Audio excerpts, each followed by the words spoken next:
Hello, I'm Chris Smith. Today, as part of the History and Healing Project, we're going to be speaking to Maria Orozco and her daughter Cassandra. The morning of the fire, they fled their home in Coffey Park with Cassandra's younger brother, Augustine.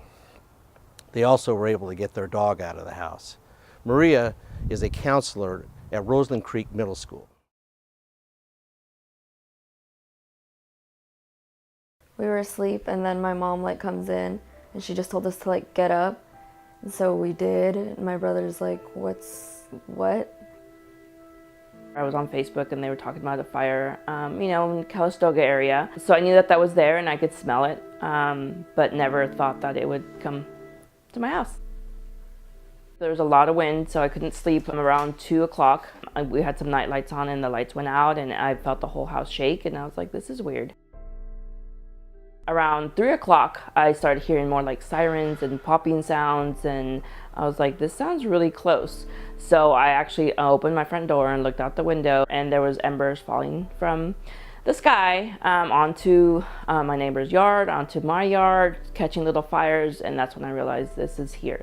We need to move. And so she's just like, grab something, we have to leave.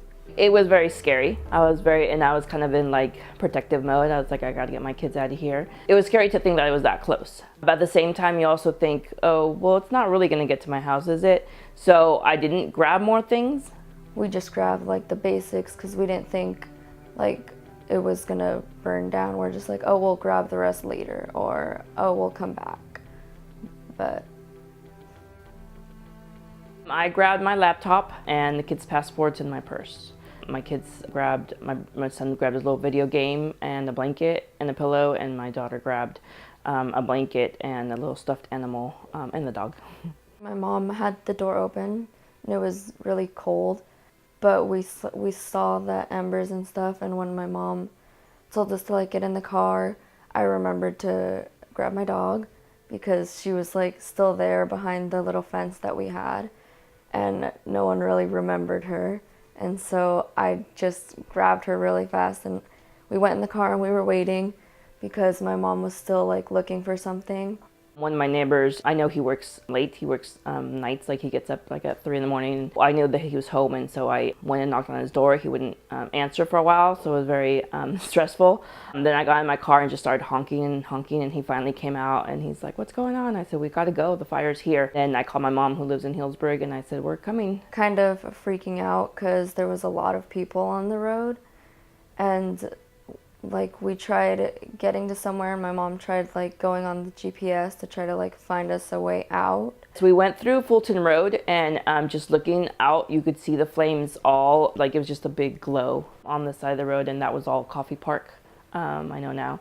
And then we had to take another route because River Road was closed. And one of my biggest fears is if I take this other road, is it going to be closed as well? How am I going to get to Healdsburg? And I lost cell service on the way to my mom's house, so I couldn't even tell her where I was. And as soon as we got to my grandma's house, the power was still on and everything, and so we're like, okay, we're good. And my mom tried calling people, but there was no service.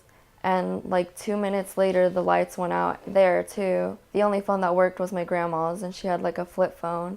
So my mom used that to call people and tell them that they were safe.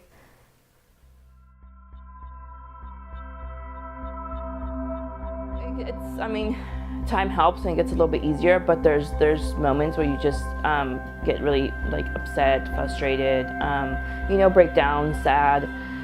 We've lived here since November. A couple weeks ago, my son's bike was stolen here.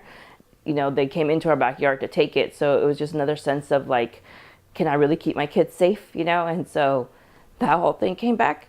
But just kind of powering through it, and the community has been really helpful, really coming together and help us out a lot. The school district I work with has been very helpful and helped a lot. Everybody came together and helped us kind of build this house together, so that's been keeping us going. Definitely when they say there's a fire somewhere, it kind of scares me. And when we first moved here, the carbon dioxide alarm went off, and that kind of scared me because I was like, no.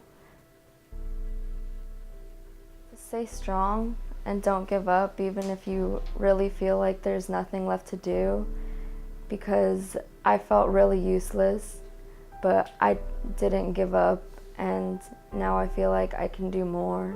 People who have expressed still being traumatized when they hear like sirens and things like that, or when they smell smoke, I would wish or hope that there'd be a lot more support for people, free ideally, or if not, at a really reduced cost, because there's a lot of people who are still struggling with that, with the emotional part of it and how hard it was, and some people I know are still not in a house, and making sure that people that were affected are being taken care of in all aspects.